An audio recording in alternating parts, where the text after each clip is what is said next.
So, campus has gotten a little louder than normal. There are these things flying around overhead. From what I recall, when they do this, Friday is when they do their big practice.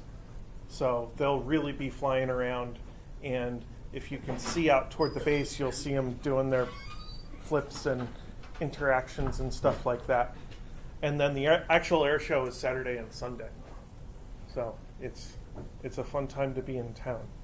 Hopefully the weather holds up. Today, I think they're just flying around giving people joy rides. So, you know, local dignitaries, contest winners, and donors and stuff like that. But in here, we're not really concerned with the Blue Angels. We're concerned with energy.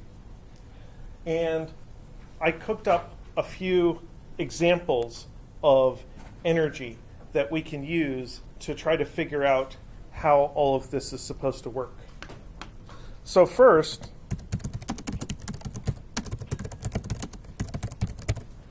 let's look at a static example dealing with springs. And then we'll see how it's related to the spring energy. So what we're going to do is have, oops, that's not what we're going to have. We're just going to have a ceiling. We're going to have a ceiling, and we're going to have a spring hanging from the ceiling.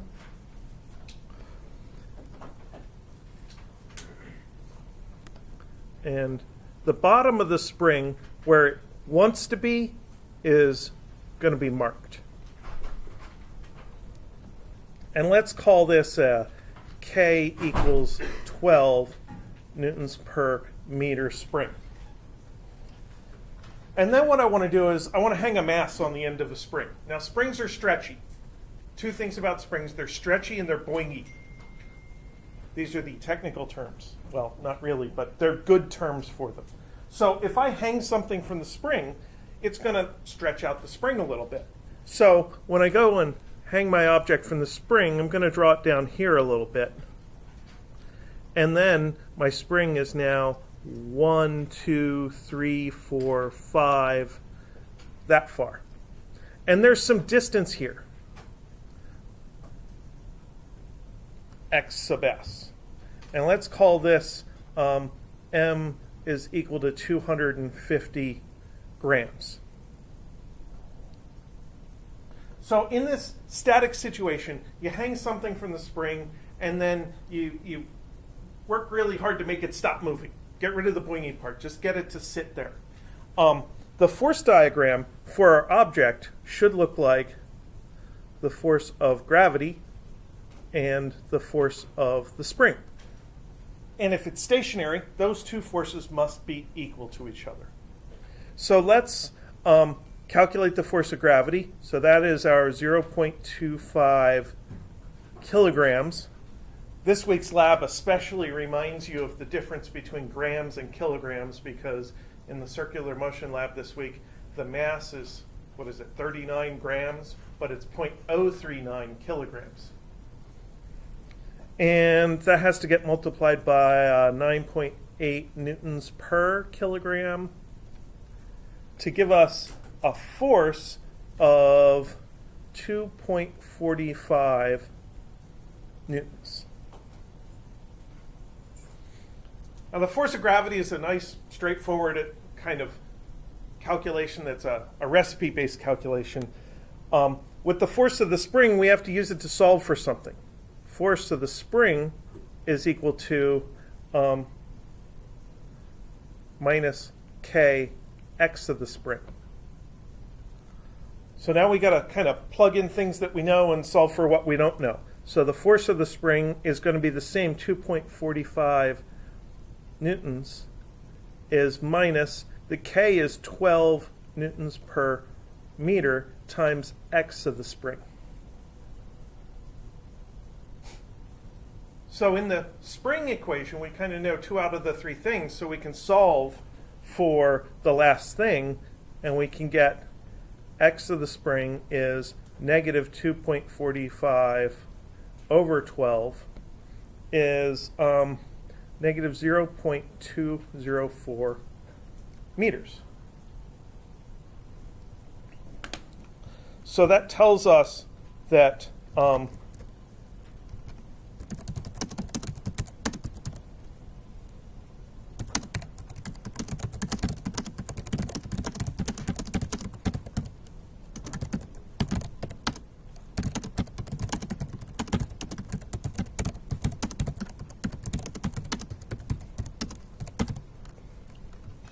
that if we do this experiment with this spring, if we hang this mass from the spring and get it to stop moving, the spring will be stretched downward by 20.4 centimeters.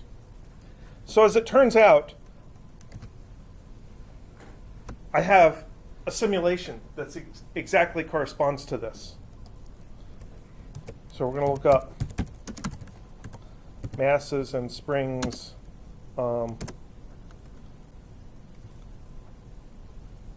basics. Yeah. That's the one. Masses and springs basics.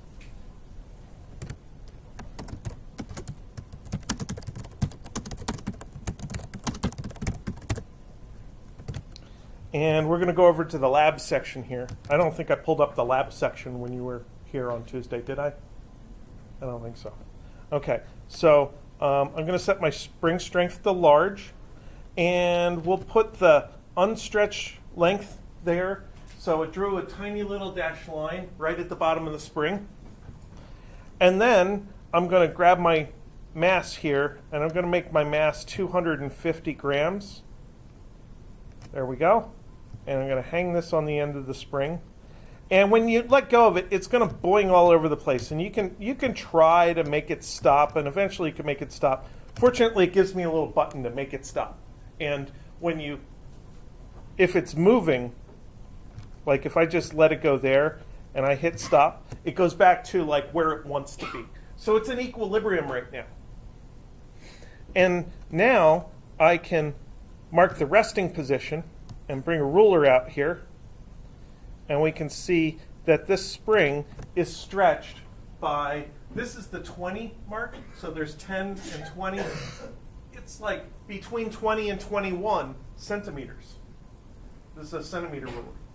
So that's great. That's exactly what we calculated, that the stretch would be 20.4 centimeters. That's between 20 and 21.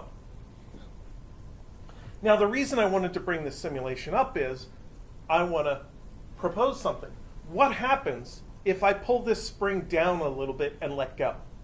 Let's say I pull it downwards by 10 more centimeters. What's going to happen? It's going to bounce back up. But it's not going to stop. It's going to be... Actually, I want to leave myself a mark.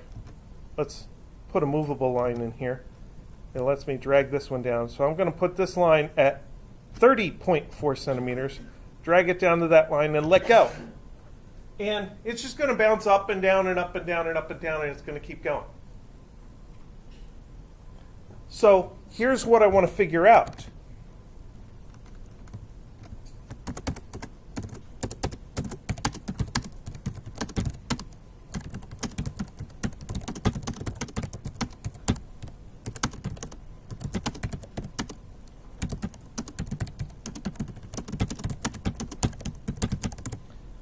If I pull this thing down by 10 centimeters and let go, how high does it go at the maximum? And we can kind of see it. We can see it. It gets up to the top and it comes back down. So let's move this red line up and see if we can get it to match the highest point. If you go to the middle of the red line, it looks like it's right between 10 and 11. It looks like it's right there. I don't know how I managed to stop it at that exact moment. It'll never happen again. Okay, so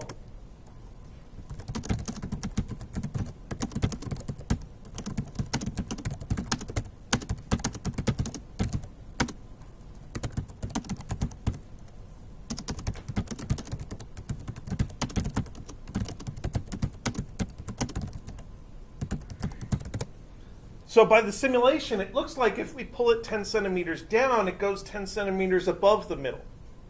And what I want to know is, can we prove it? Can we prove this is reasonable? Because that was the simulation. I've played a lot of video games, and video games aren't necessarily realistic. Remember in the Mario games, you can do a double jump where he jumps and then jumps again off midair. I mean, video games can do anything. So that simulation could do anything. I want to know if it is physically accurate. So let's see if we can prove that this is reasonable. So we're going to have two states.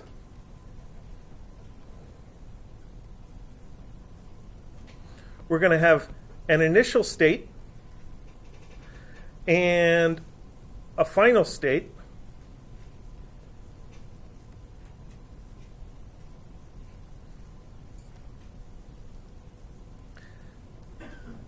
And in the initial state, I need to think about what kinds of energy are important to me in this analysis. So kinetic energy might be important to me in this analysis. And if I pull it downwards and let go, I'm letting go of it with zero initial kinetic energy. So I'm going to say Ke is equal to 0. All right, good start. Now, while I'm thinking about kinetic energy, I want to think, what's my final kinetic energy when it gets to the top? That's also 0, because it's got to go up and turn around and come back down again. So that's final state of Ke is equal to 0. So basically, we don't have to worry about kinetic energy. That's great. We do have gravity, right? Gravity is important, and we have a spring. So the initial Pe of gravity is mgy. So let's do that off to the side. Pe gravity initial is mass is 0.25, g is 9.8, and our initial y value is negative 30.4, because we started at negative 20 and we went down 10 more. Let's make it negative 0.304, because when we do our calculations, we have to use meters. So this is an amount of initial potential energy, which is 0.25 times 9.8 times 0.304 is negative 0.7448. Negative 0.7448 joules. So this is negative 0.7448. And the final is going to be Pe is equal to mgy, but I don't really know the y value yet. We'll try to solve for it. Pe gravity.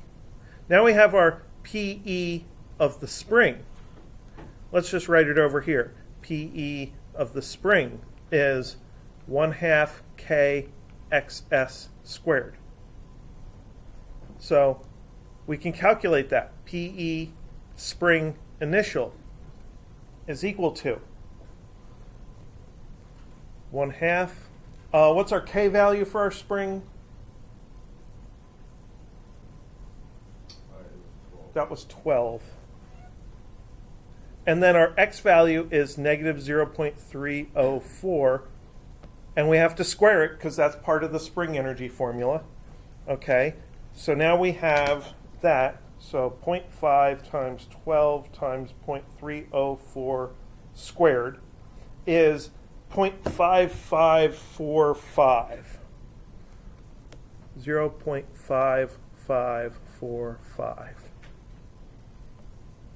joules.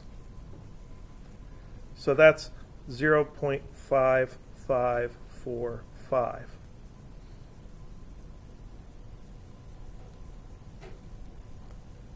Now we've listed out all our types of all our types of initial energy. It makes sense to total them. Energy is a quantity that you can add up.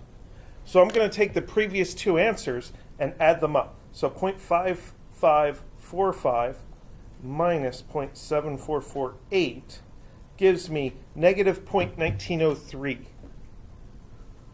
Negative 0.1903.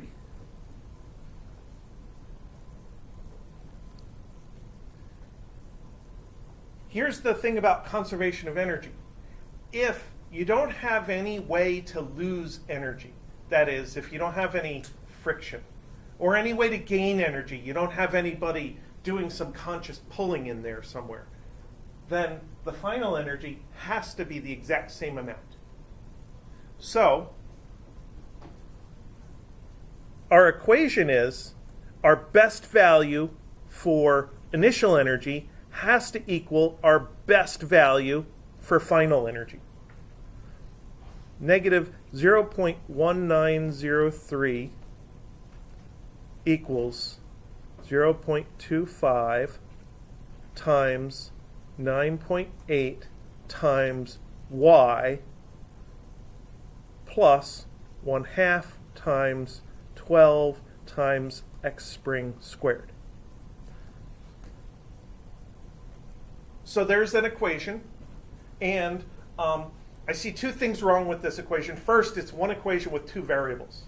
Is there any relationship between the y value for our spring and the stretch of, the y value for our mass and the stretch of the spring? Let's go back here.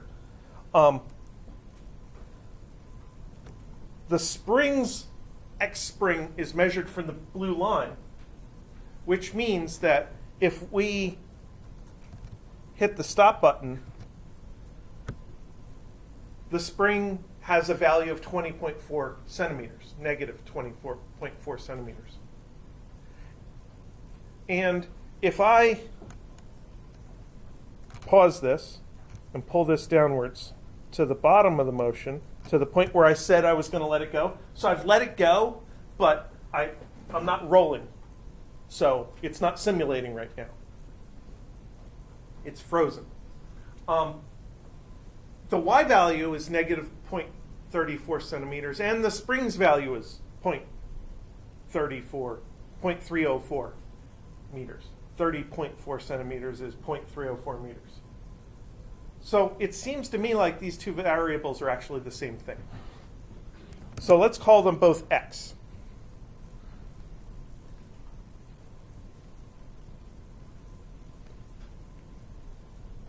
Zero 0.25, 9.8 x plus 1/2 times 12 times x squared.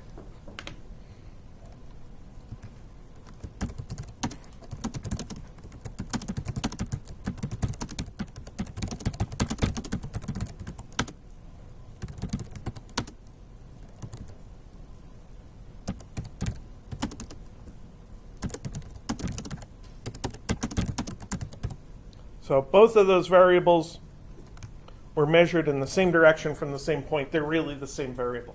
Okay, so now we have an equation, one equation with one unknown. Can anybody give me a description of this equation, an adjective for this equation? It can be subjective. What's that? Long? Ugly? Ugly is a good word. A mathematician might prefer the word quadratic. This is a quadratic equation. So how do we want to solve a quadratic equation?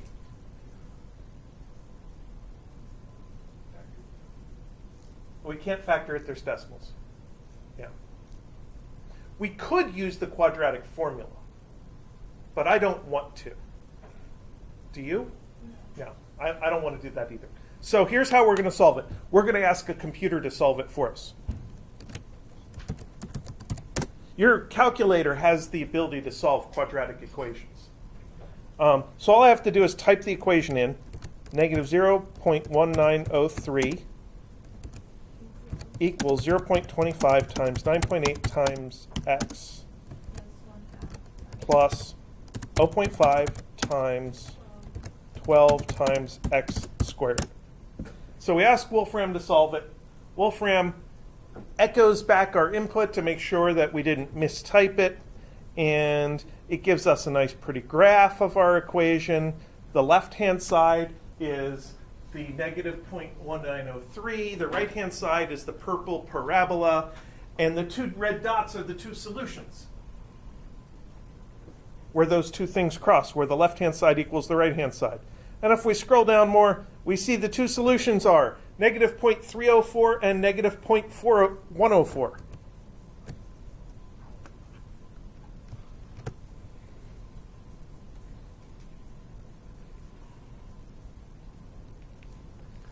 X is equal to negative 0.304 or negative 0.104. And guess what? The negative 0.304, that was our initial condition. So we don't really want that solution. We know it meets the criterion. That's how we let go of it. But the negative 0.104, that's the other solution.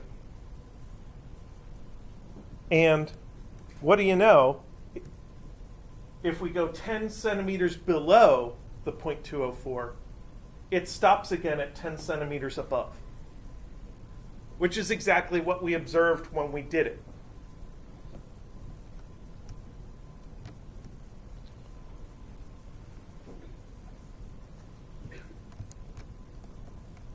So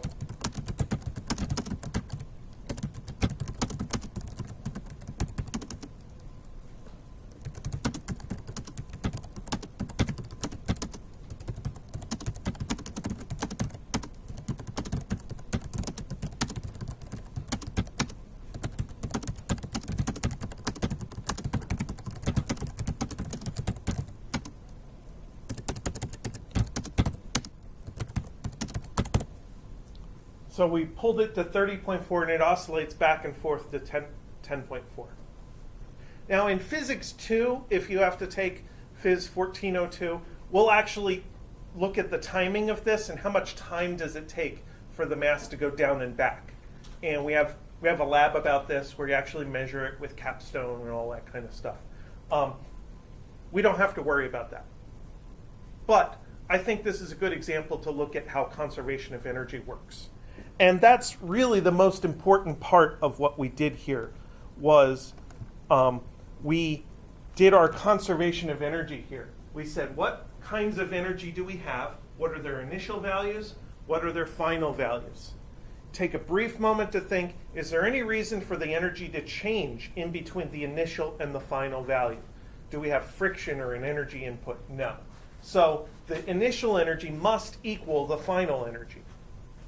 And then it's just a matter of making sure we're using the same variable to measure the gravitational distance and the spring's distance. And we did do that. So then we could just plug in the equation and solve.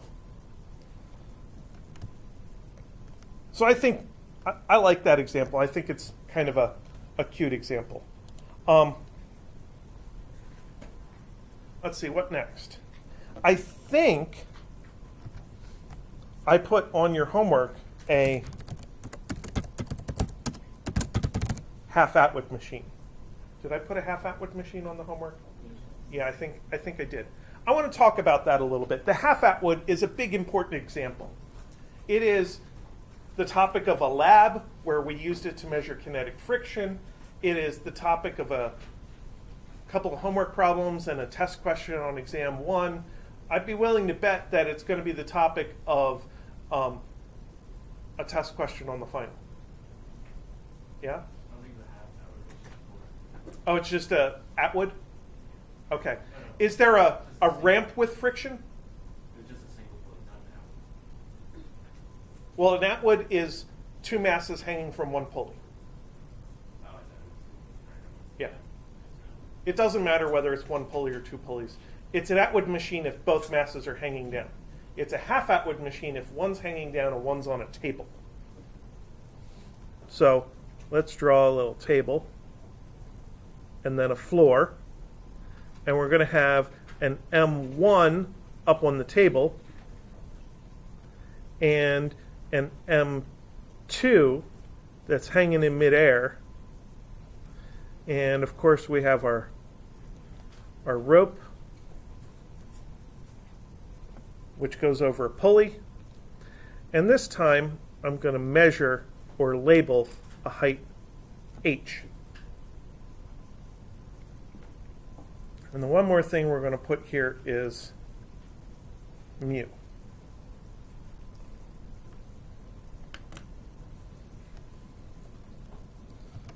So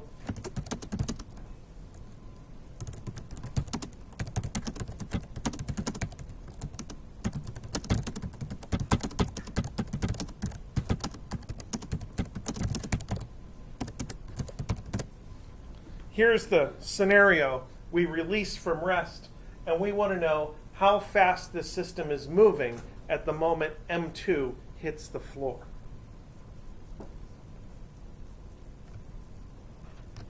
So we're going to have some initial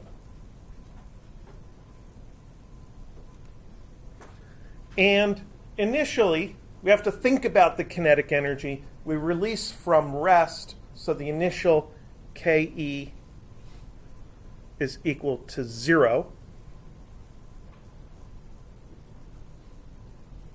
Okay. We need to think about gravity in that height, because M2 is going to drop a certain distance. So we're going to have PE2 is M2GH.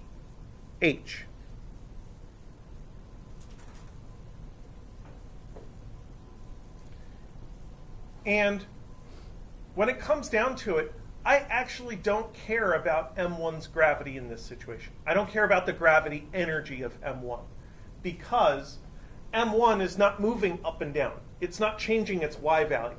So if I did put M1GY over here in the initial energy, there'd be the exact same M1GY over elsewhere in the final energy, and they would just cancel each other out. So it's much easier just to ignore it.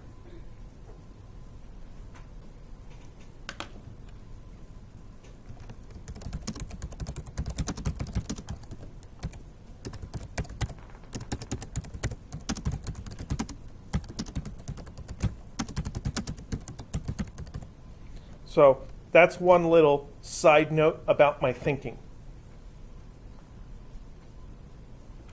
Now, in this situation, we do have some work. We do have something that is going to drain energy away from us. That's going to try to slow things down.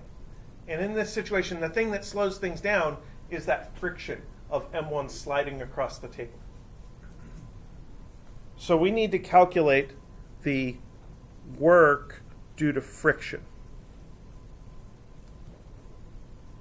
And the best way to calculate the work due to a force is to first think about whether that work should be plus or minus. Remember, with work, it's supposed to be plus if the force and the motion are in the same direction. And it's minus if the force and the motion are in opposite directions. So for friction, is this work going to be plus or minus? This is negative work. So we'll put the minus in here, negative, and it'll be force of friction times a distance.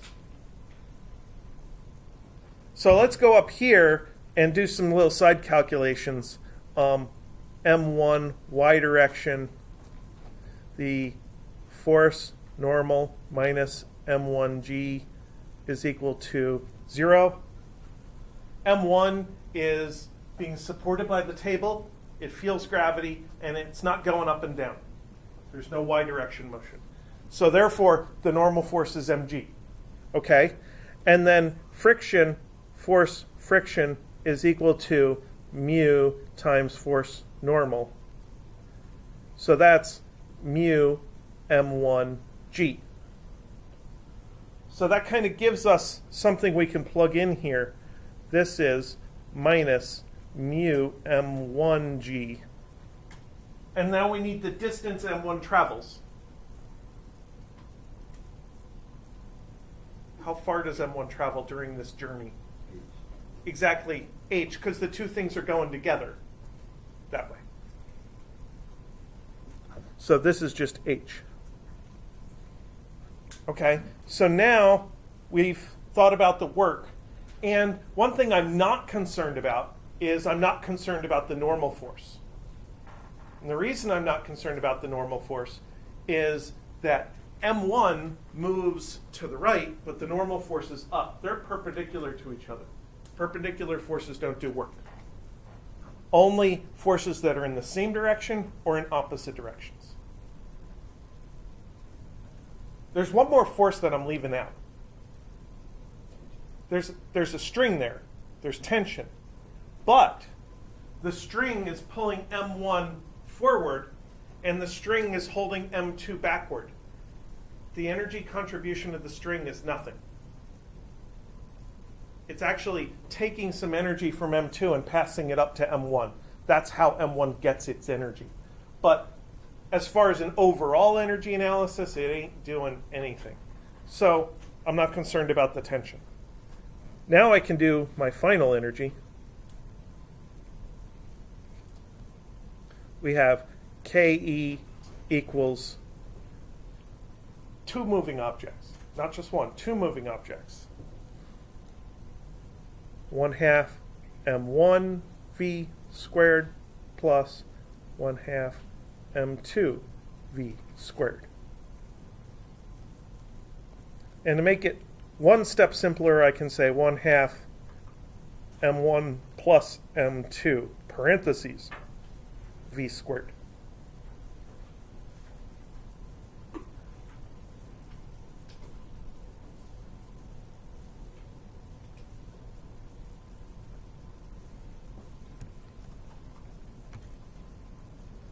So that gives us the energy equation we can use to figure things out.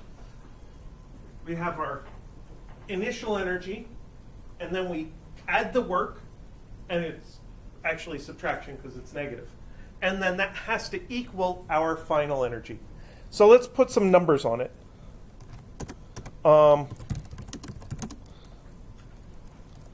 M1 is equal to, how much mass did we put on the table?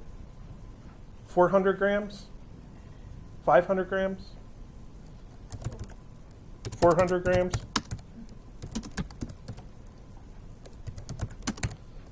I know we hung 250 grams from the string. The height was maybe 0.5 meters.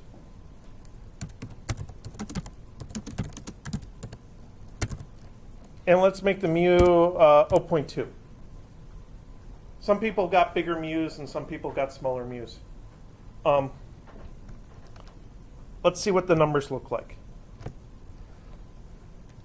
So PE2 is 0.25 kilograms times 9.8 newtons per kilogram times 0.5 meters.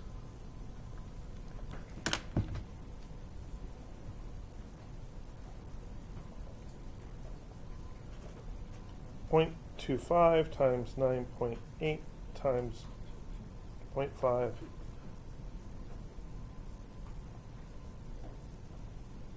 is 1.225 joules. Okay, my work is minus 0.2 times M1, 0.4 kilograms times G, 9.8 newtons per kilogram, times H, 0.5 meters.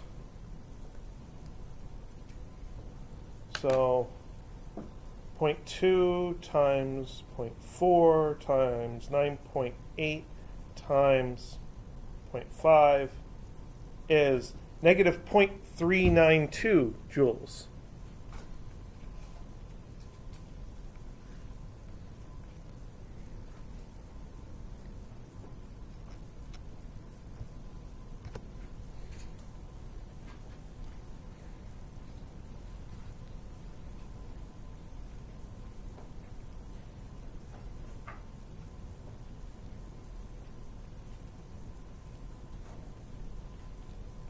So we started with the 1.225.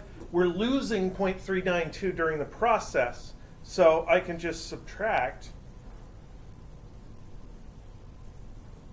in order to get my leftover energy is 0.833 joules.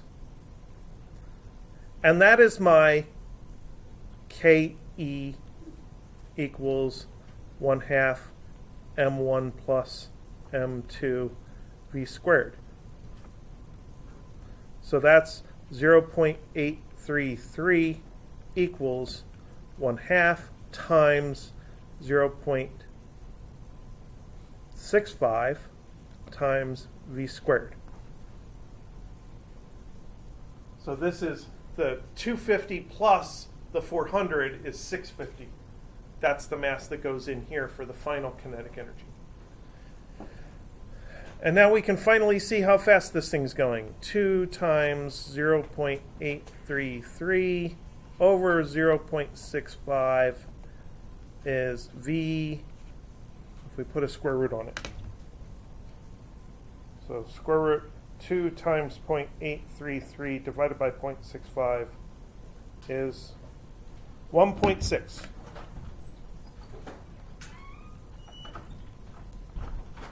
meters per second. So all those times that you let go of the half Atwood machine and then the mass on the table came over and hit the pulley, that's how fast it was going when it hit the pulley, approximately, according to this analysis.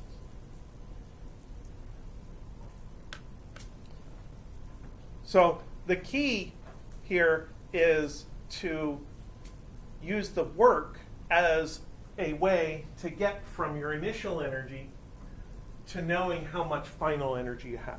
That's what work is a transfer of energy, either in or out, depending on whether your object is moving up or down.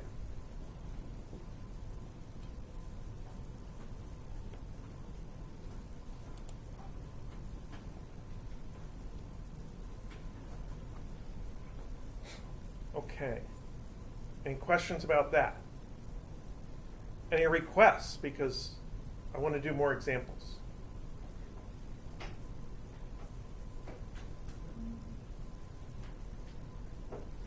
I have a complicated example in my head, but I'm not sure if it would help you.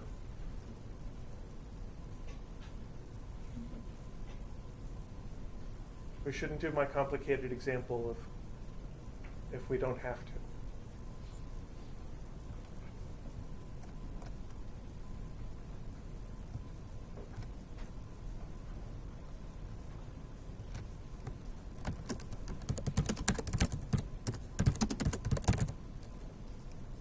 Well, let me talk about the question that is in your test. It's in your homework, is the Atwood machine, and how we can think about its energy. With the Atwood machine, we have an M1 and an M2, and M2 starts out up in the air, and M1 starts on the ground, and then they're both hanging from a set of pulleys that are on a stand or something.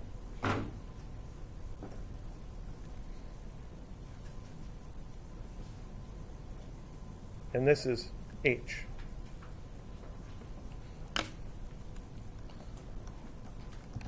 So let's try this. If M2 is equal to 250 grams and M1 is equal to 100 grams and H is equal to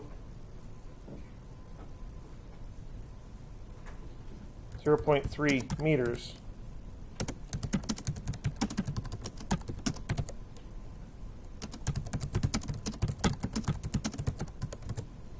I want to know ultimately, how high will M1 go before it comes back down?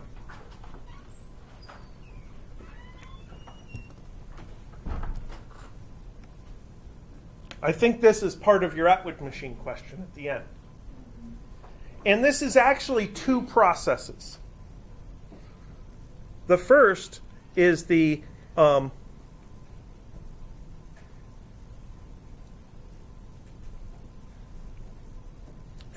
machine motion. And the second part is the projectile motion. So what's going to happen is M2 is going to fall down and M1 is going to go up. When M2 hits the ground, M1 gets to keep going upwards. And eventually it'll get to a top point and come back down again. And this is why in the Atwood's machine experiment, when you let go of the things and the one mass hit the floor, the other one always fell off of the end of the cable because it kept going up and it unhooked itself from the string. So let's figure out the Atwood motion.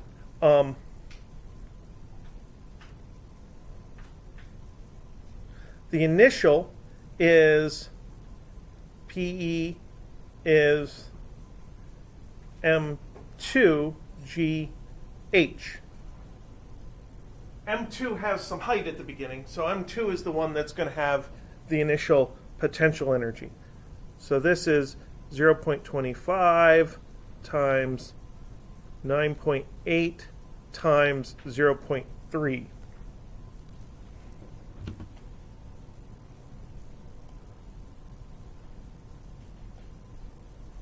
Point 0.25 times 9.8 times 0.3. 0.735 joules.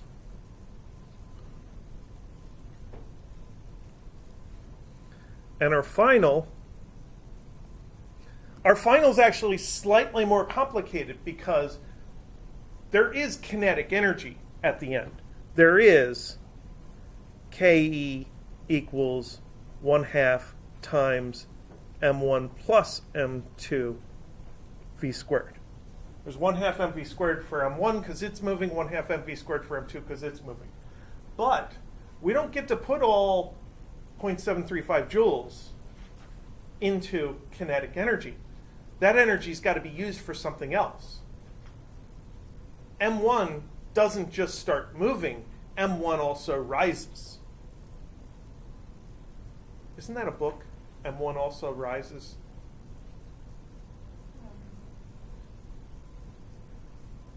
Isn't there a book called The Sun Also Rises? Some terrible book they make you read in high school English class? Yeah, I think it was on my book list. Theoretically, that means I read it.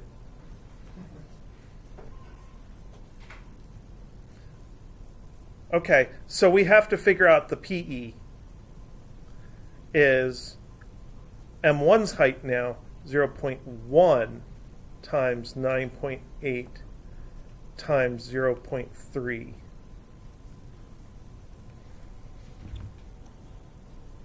So I just have to go back here, change that to 0.1, and I get 0.294.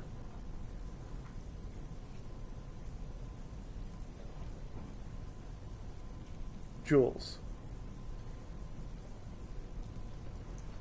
So out of the 0.735 joules,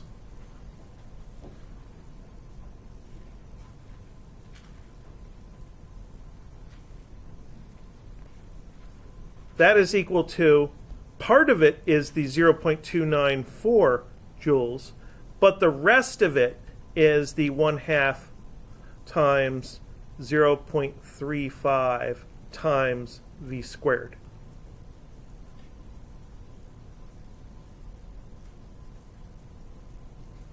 So then we can subtract 0.735 minus 0.294 is 0.441.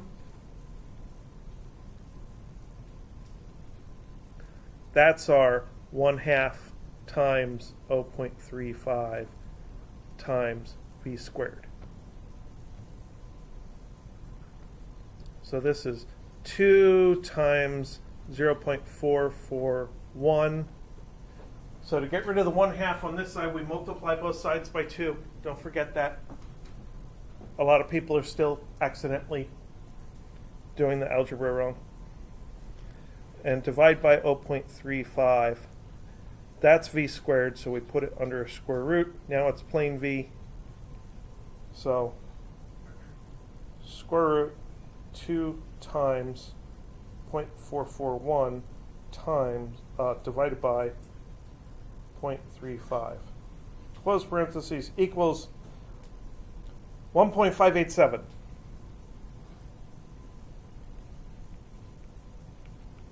Meters per second. So that v goes into the projectile motion. That's the speed of m2 when it hits the ground, but it's also the speed of m1 at the moment the string goes slack. So now we have our projectile motion. Initial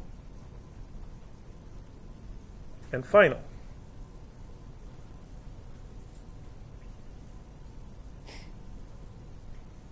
Initially we have KE is 1/2 times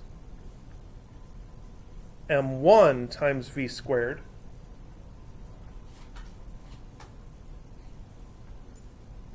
And at this moment, m1 is above the table, right? Because it's up. m2 hit the table, m1 is up in the air.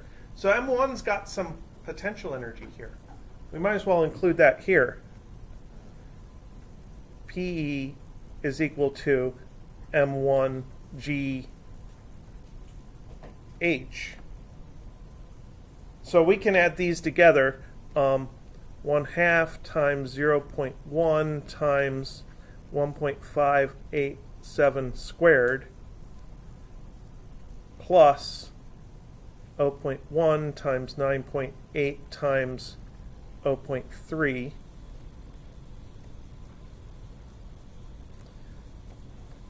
So let me calculate this first term by itself. 0.5 times 0.1 is the mass times 1.587 squared. That's already on my screen. Answer quantity squared equals 0.126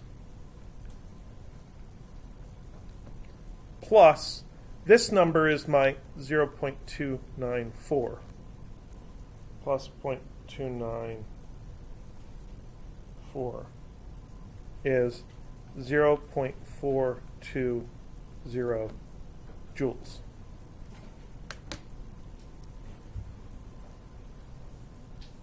So let me point out something slightly weird here.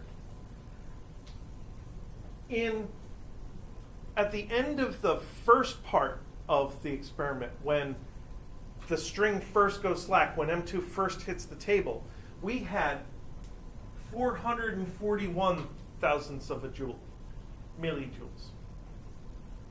But when we start our projectile motion, we don't get to use all 441 millijoules of energy as M1's initial energy. We only get 126 of them. What happened to the rest of the energy? Where'd the rest of the kinetic energy go? We're supposed to be doing conservation of energy here. We should be able to account for this somehow.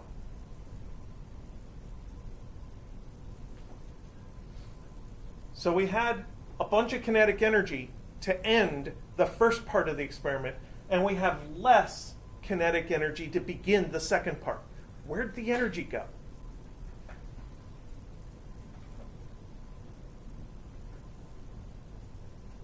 What happens to M2 when it hits the floor? It makes a lot of noise and it stops. So that missing energy is the energy that M2 loses when it hits the floor. That's what that is. Maybe M2 bounces off the floor. Maybe it shoots one of its masses off to the side and it clatters and makes even more noise. But the point I'm trying to make is that in the Atwood's machine, when M2 hits, M1 only gets to keep its own kinetic energy. It doesn't get to magically have M2's kinetic energy. And that's why this 0.126 is a lot less than this 0.441. So now we know we have 420 millijoules. And now that is our final energy. And that's all PE equals M1GH. So we fill that in, 0.420 equals M1, 0.1, G, 9.8, and H, I should call it H final. So now I just divide by 0.1, enter, divide by 9.8, enter, and I find out that is 0.429. 0.429 is equal to H final.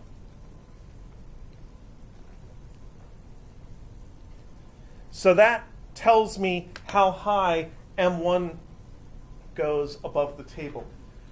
Remember, M2 only started 0.3 meters above the table. M1's going to get to that 0.3 and then keep going a little bit more. And this is including the 0.3 meters, the total final height of M1 when it turns around and comes back.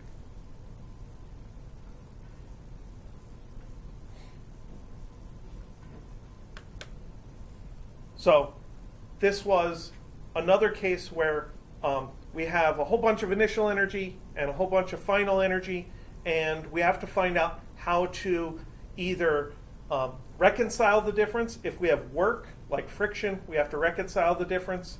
Or if we don't have any of those kinds of things, then the two things are the same. The initial energy is the same as the final energy. And then in this separate process, the initial energy is the same as the final energy. Except this was a two-stage process instead of a one-stage process.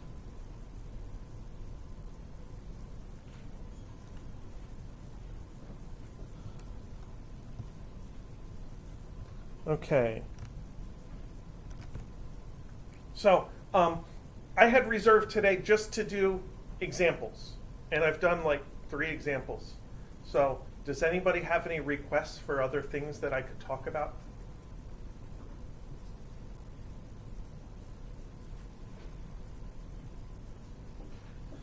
Well, I don't want to start talking about momentum yet. I want to do that next Tuesday. So I think that means that on another fine sunny day, I will let you go outside again. I have a question. Sure, I can. Okay. Let me shut this down.